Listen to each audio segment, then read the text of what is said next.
there's never a can't miss deal. If you ever get sucked into a can't miss deal, you're going to lose. Get away, back away, get out of it. So that one stung pretty good. But, again, every negative I think has a positive to it, because I learned a lot what not to do and don't get caught up in the shiny object syndrome.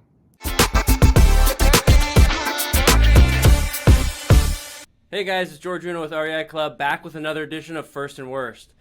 Today my guest is Bob Lachance, and Bob and I connected really quickly down at a mastermind in Tampa because we started talking about hockey right away.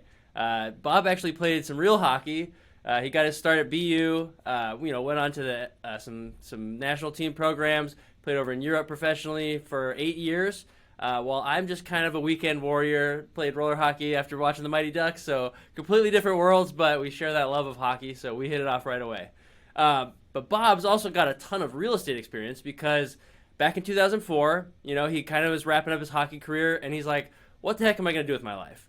Well, he had a couple options. He was almost done with his degree, but he stumbled into this real estate thing and said, that doesn't have any really barriers to entry, so let me give that a shot. So in 2004, he dove right in. He started getting deals right away. His worst deal came pretty quickly, as most of ours do. And then he just kind of snowballed and built on that. And now he's running an operation that's doing 50 deals a year. He's got a VA company for real estate investors that's got over 1,000 trained VAs. We've used them personally, and they're amazing. I mean, they're highly trained, super motivated. I mean, they work, some of them are over in the Philippines, so they work crazy hours, but they're very reliable, super well trained. So, I mean, hats off to them for that. So, Bob, you're over there in Connecticut, is that right? I am. Nice, sunny, or snowy, I should say, Connecticut. Very nice. Yeah, this snow band just keeps coming. Looked like spring was coming, but that is not the case. So, Bob, tell us about your early life. You grew up on the job site. What was that all like? Yeah, like we were talking about a little bit before, my father was a contractor, but he was in the mindset. He wanted us, I have two brothers, so three of us. My oldest brother he was a really good worker. I'm going to be very, very transparent. He was really, really good. He learned all about the business. My middle brother and myself were more focused on hockey. My dad wanted us to go to college and hopefully play pro, which sounds kind of nuts for anyone who's a parent listening to this. That was his goal, but his goal ended up becoming a reality, which is pretty cool. I was more of a Go-fer. My dad was like, hey, just get in the car, go for this, clean up the job site. Taught me a little bit about how to nail and how to fill in a nail gun, but he really didn't want us to learn the business because he wanted to pull us out and either do something else outside the field. So that's how I grew up, and then I went to college and played hockey there and played pro for 8 years, and then jumped into this beautiful business. So what got you into real estate? Like, how did you make that transition? Yeah, it's funny, and like I said, you and I were kind of joking about it before, but I was 2 classes short. I got signed a pro contract my last year at Boston University, and I was 2 classes short, and my whole thought process was, hey, either take the money now or take the money later. And obviously, as a kid, they gave me, I think it was $110,000 signing bonus back, and this is 96, so they offered me $110,000. My whole thought process was I could always go back and make up those 2 classes. So, every year went by, 1 year, 2 years, 3 years, 4 years, never went back.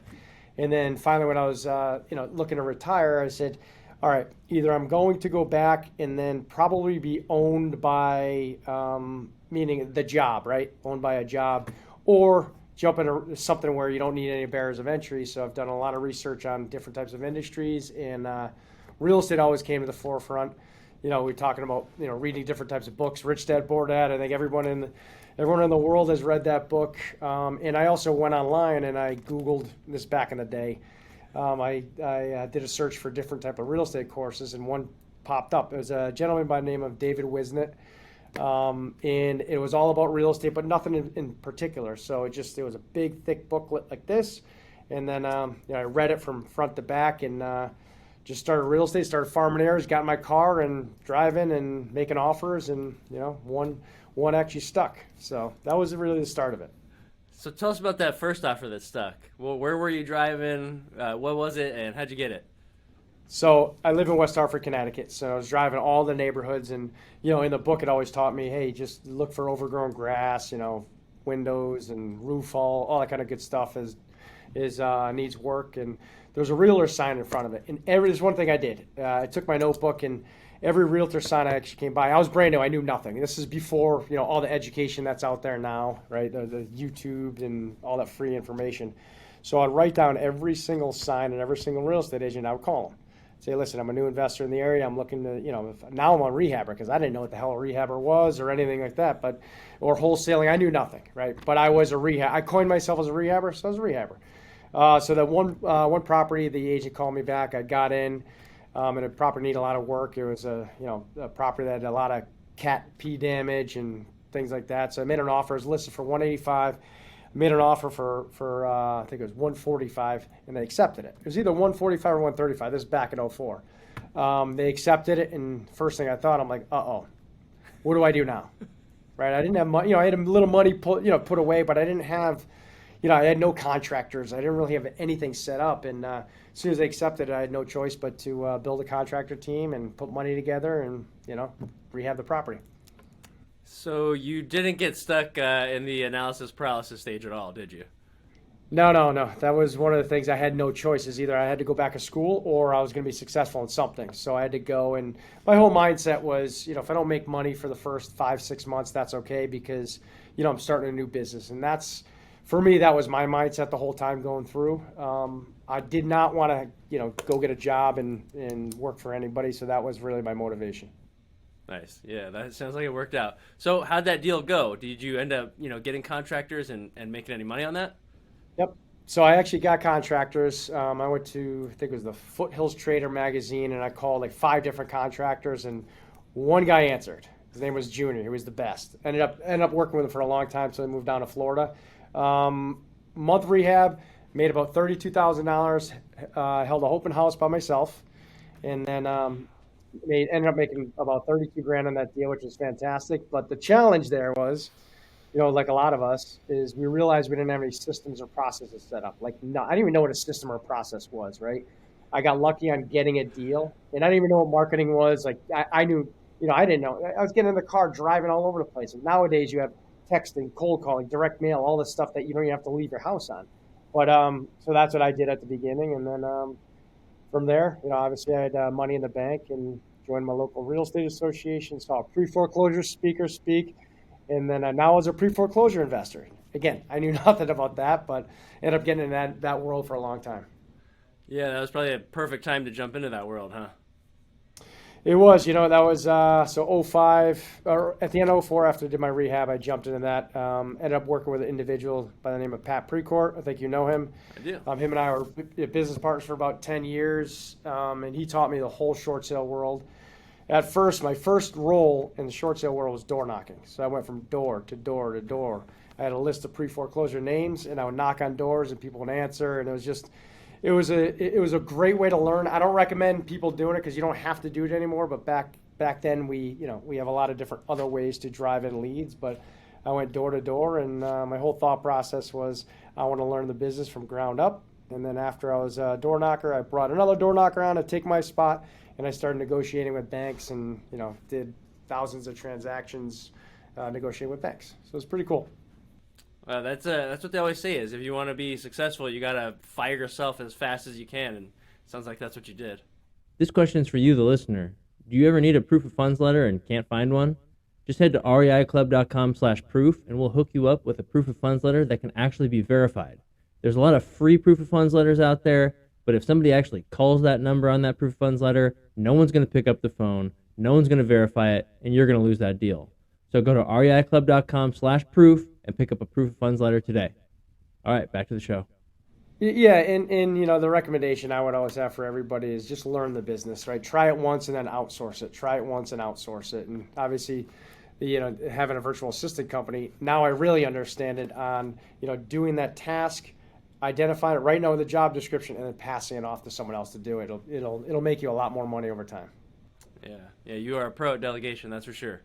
All right. So first deal went great. I mean, 32 grand, that's a heck of a first deal. What about your worst deal? How did that come about? My worst deal was a knockdown rebuild in Greenwich, Connecticut. Now, the advice that I would give people, and we lost 150 grand. We could talk a little bit about that. It wasn't pretty. That one hurt pretty bad. It was a deal down the street of Regis Philbin back in, when he was alive, back in, it's in Greenwich, Connecticut, which is very, very high end. You got to realize I did one rehab and I knew nothing about knocking down, rebuilding, pulling a modular, house in there, but I got sold into a can't miss deal. Now, George, you know that there's never a can't miss deal. If you ever get sucked into a can't miss deal, you're going to lose. Get away, back away, get out of it. So that one stung pretty good, but again, every negative I think has a positive to it because I learned a lot what not to do and don't get caught up in the shiny object syndrome. Yeah, that's kind of what we're here for, is to learn from you and not make that same expensive mistake because you've already paid for it. So, what went wrong on that deal? What was the issue? Well, a lot of issues. I knew nothing about knockdown rebuilds. It was way out of my area. I never knew about value. There was a lot of gray areas of value, gray areas of, the contract and dealing with. So, I live in West Hartford, Connecticut, and a lot of Connecticut is not Greenwich. Greenwich area is its own world. You have attorneys that are just different than attorneys here in Hartford County. They're just like everything is different. Yeah. And the real estate's different. It was just, again, something out of my wheelhouse, out of my league that I knew nothing about. Again, I was very green in real estate and I got sold into a can't miss deal. So a lot of things that I would recommend people doing, make sure you know what you're investing in and don't hope invest. I hope invested. I hoped to make money. I knew nothing about it, and I just threw my money in, and my money got burnt up. Oh. So what was the seller? Did he do something tricky, or did you close the deal or not? Nope. We got the property under contract, and then there's a loophole in this guy's contract. Come to find out, he did it a couple times. Our contract was not ironclad. Now all of our contracts now are done by our attorneys, and because this is how it happens in real estate. You know that we buy kind of a templated contract.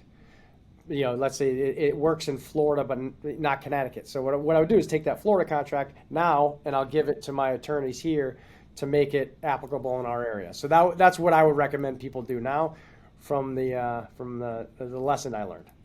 Yeah, that's a good lesson. You can't try to save a little money and it ends up costing you. All right. Well, what are you up to now? You've got REVA Global, which is the VA company that's got 1,000 VAs under you. And what's got you excited about that? What are you guys working on? So it's pretty interesting. So I also have a real estate investment company now. We're growing that as well. So I got REVA Global. We use our virtual assistants to drive in leads to our sales floor here. We did 240 transactions last year on the investment side. And I think it's important. So for me, what gets me excited is actually using my virtual assistant company to actually fuel another business, which is my real estate company. So, we do everything from transaction coordinating to texting, calling, answering calls. We have follow-up VAs, which are lead managers, and transaction coordinators, all within my virtual assistant company, using that product and driving leads to our real estate company. So it's pretty cool. That's what gets me excited. I think one of the things that for me personally is, when I look at service providers, I would definitely I would like to see them use their system and their product in their business. Yeah, is that how you built REVA? You kind of built it for your business and then kind of just scaled it up and shared it with everybody else? Yeah, so it's funny. So back in 2007, I helped start a real estate education company while I was investing in real estate. And, through the time when you're coaching and working with students around the country, you see some commonalities. And one of the big commonalities were, a lot of people were either working part-time or full-time, and there was very limited time to actually do the tasks that you give them. So if you give somebody homework, let's say you're coaching someone, you'll give them, homework for 2 weeks, let's just say, or action items to do. And I get on a call with them in the next 2 weeks, and really it's one of the things that you figure out over time is a lot of individuals, unfortunately, don't have the time to fill out and do those tasks. And a lot of them was implementing direct mail, cold calling, right? A lot of stuff that would drive them leads. So, light bulb went on, and I'm like, you know what is it out there? Is there a service, is there a product out there that I could refer to students? And then 2013, I got introduced what a virtual assistant was. And then I got my own virtual assistant. A light bulb went on. I'm like, why don't I marry the two? The education company that helped start and the virtual assistant world. So I created a whole back-end training platform for virtual assistants, and then tested it for 2 years, and proof of concept worked. And fast forward to today, we're at over 1,000 VAs. Wow. So just in 10 years, you guys are just blowing up like that. That's pretty crazy. Yeah, it's a long, like I said before, there's no, it's a long game, right? In any business, in any business, just like you guys, right? The REIClub, I mean, it's a long-term business. It's a long vision. It takes a long time to start building your list, to start adding products, services, etc. It's the same exact thing in virtual assistant world. It just takes one day at a time, one sale at a time. Always look at your performance, your customer service, etc. over time. So, Bob, you were in the coaching space too for a while. You kind of saw a lot what was holding people back. What's like one piece of advice you could give someone if they're kind of getting started and thinking about coaching? Like, what's something that they can implement in their business that'll get them out of that part-time hustle and into real estate investing full time? Well, I would definitely recommend getting a coach mentor, 100%. It doesn't matter any space. It's real estate. It could be if you want to get into being an agent. It doesn't matter. Get a mentor. Like I said, we have a podcast, Pucks to Properties, and just interviewed John Michael Lyle from, he played in the NHL for 14 years. We literally just got off an interview. We talked about mentors and, working through that and what the importance is of getting a mentor is. Same thing, coaches, right? Every professional athlete in the world, the top of the top, even the bottom, they need a coach. They need a mentor, right? So I think my advice would be get a mentor, and then you have to take action on those steps that mentor or that coaching program has you go on. Because what I've seen in the past is someone will invest a lot of resources in a coaching program but not take action. So, whether it's 10, 20, 30, 40, $50,000 investment, a lot of investment money, right? But you have to take that and put that into motion, into action. So if your coach is telling you, hey, let's cold call, I don't know, 500 people a week, then cold call 500 people a week. All right. If you have to follow up, whatever that coach tells you, just make sure that you do those things, because if you don't take action, you're not gonna be in business for too long. Yeah, that's kind of was my next question was, what did you learn from hockey that applied in real estate? And probably getting a coach, right? I mean, we don't even let the 4 or 5 year olds out on the ice without a coach, because what the heck would they be doing? You know what? There's two things. You're 100% right. One of them is definitely get a coach and a mentor. But the other thing is make sure you set goals, right?